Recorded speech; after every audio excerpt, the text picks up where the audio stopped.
আপনি কি পোশাক পরে অ্যাওয়ার্ড ফাংশনে যাচ্ছেন বা আজকের প্রোগ্রামে আপনি কি পরে এসেছেন, আমি কি পরে এসেছি, এটা শিল্পী সমিতির দেখার দায়িত্ব না। কিন্তু শিল্পী সমিতির কোথাও লেখা নাই যে কে কি পরবে। সো প্রথম অবস্থায় ক্লিয়ার করে দিলাম যে শিল্পী সমিতির দায়ভার না কে কি পরবে।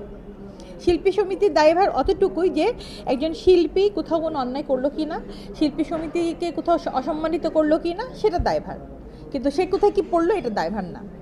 আর দ্বিতীয়ত যারা ছোট কাপড় পরছে বলছেন, তারা কি একজনও নায়িকা? আমাকে প্রথমত দেখাতে হবে। তারা কি একজনও একটা ছবির নাম আমাকে বলতে পারবে একটা ভালো মানের ছবি করে আসছে? আপনারা কি তাদেরকে একজনকে যারা অ্যাওয়ার্ড পাচ্ছে তাদেরকে বলতে পারবেন যে তারা বিশেষ অমুক ছবির একটা এক্সট্রা পার্টও করে আসছে? বলতে পারবেন না। ভালো করে দেখেন তারা কারা। তারা অতীতেও ছোট কাপড় পরেছে, তারা এখনও পরে, বিকজ তারা মডেল বা র্যাম্প শো করতো। আর র্যাম্প মানেই কী ছিল? ছোট কাপড় পরা, তাদের প্রদর্শনী, তাদের কর্মটাই ওরকম ছিল। এই জন্য হয়তো বা তারা ওই পোশাকে আসে, তাদের কাছে ওটা স্বাভাবিক। কিন্তু আমাদের ফিল্মের প্রতিটা অভিনেত্রীদের কাছে যান, অভিনেতাদের কাছে যান, তারা যতই ছোট কাপড় পরুক তারপরও ওটার মধ্যে একটা শালীনতা রাখে, কারণ জানে এটা নিয়ে কন্ট্রোভার্সি হবে। সো এটার উত্তর নিশ্চয়ই পেয়ে গেছেন। সো যারা ছোটো কাপড় পরে আসছে, ইদানিং চোখে খুব ভাসছে, তারা কেউ নায়িকা না। ভালো করে দেখবেন, কেউ নায়িকা না। কারো ছবি তারা বলছে আমরা ছবি করেছি, আমরা অমুক ছবি, কারো ছবি হলে রিলিজ পাচ্ছে না। আর যাদের ছবি রিলিজ আসলেই পেয়েছে, যারা আসলে আমাদের সদস্য আছে, শিল্পী সমিতিতে সদস্য, তারা কেউ এমন পোশাক পরে না, কারণ তারা খুব ভালো করে জানে যে একজন শিল্পীর সম্মান কোথায়। শত হলেও আমরা বাঙালি, এটা আমি কোন ধর্ম এটা সাবজেক্ট না, সাবজেক্ট আমি বাঙালি। বাঙালির কিছু ঐতিহ্য থাকে, বাঙালি চাইলেই সব কিছু করতে পারে না। এটা আমরা দেশের বাইরে গেলে আমাদের মাথায় রাখতে হয়, দেশে থাকলেও মাথায় রাখতে হয়। আমি নিজে কি সেটা আমরা দেখাতে পছন্দ করি না, আমার নিজের ব্রেন থেকে কি আসতেছে সেটা নাই। আমরা না মানুষদেরকে ফলো করতে বেশি পছন্দ করি। তো দেখা যাচ্ছে যে এখন তেলেগু, তামিল, বোম্বে, হলিউডে বেশি এই টাইপের মুভি হচ্ছে। তো ওইটাকে ভেঙে যখন এখানে করতে যাচ্ছে, যে গল্পের মধ্যে মাদক টাদকটাকে বেশি ঢুকিয়ে ফেলছে, তো এতে হচ্ছে কি বাঙালি তো ভালো দিকে যাবে না। এমন যদি হতো যে ছবিটা দেখে যে না আমি আর, কারণ ছবির শেষে কিন্তু দেখাচ্ছে যে এটার বিচার খুবই ভয়ানক। একটা ছবি দেখেছি সেখানে ফাঁসি হচ্ছে, আরেকটাতে দেখেছি সে মৃত্যুবরণ করছে। তো বাঙালি খুবই খারাপ আমরা, সেটা হচ্ছে মৃত্যু হচ্ছে, ফাঁসি হচ্ছে, এটা সাবজেক্টটা। কিন্তু ওই যে হিরো মাদক নিচ্ছে, ওই স্টাইল, ওইগুলো আমি করবো, ভাবে চুলঝুটি করব, মানে এই খারাপ দিকটা নিতে মানুষের ভালো লাগে। যদি আমরা পজিটিভটা নিতাম যে না এই মাদকের কারণে ফাইনালি কি হয়, ছবির এন্ডিংয়ে মারা যেতে হচ্ছে, তাহলে কি আমরা মাদকে যাব না। সো আমার কাছে মনে হয় আমাদের ডিরেক্টর ভাইয়ারা বা যারা স্ক্রিপ্ট লিখছেন বা যারা বিনিয়োগকারী আছেন, তারা এই বিষয়টা একটু মাথায় নেবেন। কারণ আমাদের দেশের বা আমরা যারা আছি তারা ছবি থেকে অনেক অনুপ্রাণিত হই, আমরাই তো হতাম, এখনকার জেনারেশনে অনুপ্রাণিত হয়। তো যেই মুভিটাই বানাচ্ছেন এমনভাবেই বানান, নেগেটিভ দিকগুলোকে নেগেটিভই রাখেন, যাতে সেটার প্রতি কারো আগ্রহ না হয়। আমি চাইল্ড আর্টিস্ট ছিলাম মূলত, আর আমি ফিল্মে হিরোইন হয়ে আসি 2007-এ। তো আমি যতটুকু শুনেছি 99 থেকে 2004 পর্যন্ত নাকি একটু ঝামেলা ছিল ইন্ডাস্ট্রিতে, আমি তখন নায়িকা হইনি। দেন আমরা যখন ফিল্মে আসি তখন কিন্তু ফিল্ম যথেষ্ট পরিচ্ছন্ন, ডিপজল সাহেবের মতো মানুষ হিরো হয়ে আসছে, ভালো ভালো মুভি হচ্ছে। তো সেই সময় হলও ছিল, এই জন্য ছবি চলতো। তো 10-এর পর থেকে যেটা হলো, হল ভাঙা শুরু হলো, হল কমা শুরু হলো, বিনিয়োগকারীরা বিনিয়োগ বন্ধ করে দিল। তো সেই হিসাবে এখন আমাদের ছবি নাই বললেই চলে। এখন কি হচ্ছে, ওটিটি প্ল্যাটফর্মটা আসছে, ওটিটিতে ভালো ভালো মুভি হচ্ছে, আমরা কিন্তু ওইটাকেও সাপোর্ট করতে পারি। কিন্তু আমি দেখলাম যে আমাদের ফিল্মের মানুষদের সাথে ওটিটিদের একটু মনে হয় গ্যাপ আছে। কিন্তু গ্যাপটা না রেখে যদি মিলে ঝিলে কাজ করে তাহলে কিন্তু ভালো কাজ উপহার দিতে পারবে, কারণ সব জায়গাতেই তাই হচ্ছে। আস্তে আস্তে কিন্তু ওটিটি প্ল্যাটফর্মেই সব কিছু যাচ্ছে। সো মিলে কাজ করলে কিন্তু বিনিয়োগও বাড়বে, ভালো ভালো কাজও আসবে। আমার মনে হয় যারা বিনিয়োগ করছে তাদের কিছুটা ভুল আছে। অনেকেই বলেন যে অনেকে নাকি নায়িকা হতে আসে প্রডিউসার নিয়ে, হয়তো বা তারা বুঝতেছেই না।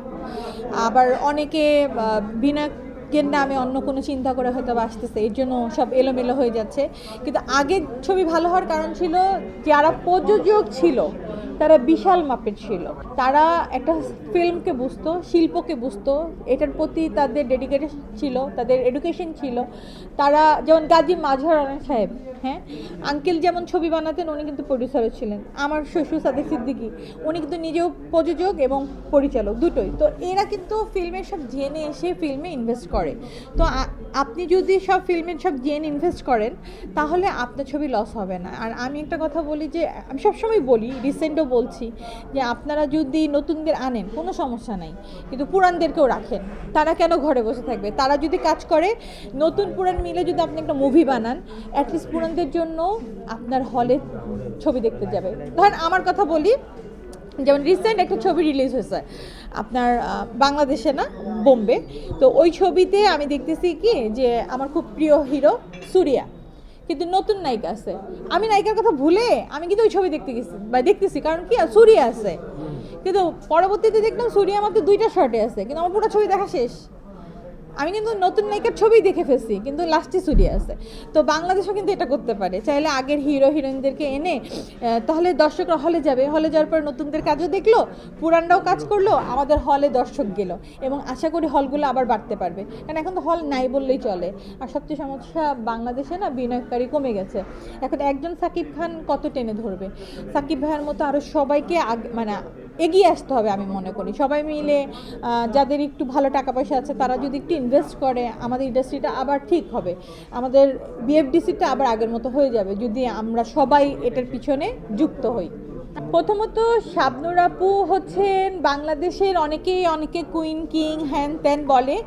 আমি দর্শক হই বা আমি ওর খুব কাছের কেউ হই, আমার কাছে বাংলাদেশের কুইন বলতে শাবনূর আপুকেই সবসময় মনে হয়েছে, কারণ সে অভিনেত্রী হিসেবে আমার চোখে সুচিত্রা সেনদের মতো।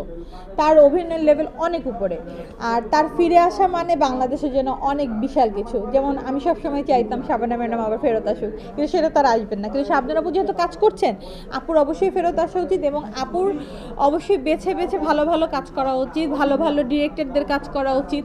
আপুর মতো আর্টিস্টরা যদি ভালো কাজ করে, যেমন দেশের বাড়ি কিন্তু বিদ্যা বালান, মাধুরী দীক্ষিত, ওনারা কিন্তু আবার মুভি করছেন এবং ওনাদের ছবিগুলো চলছে।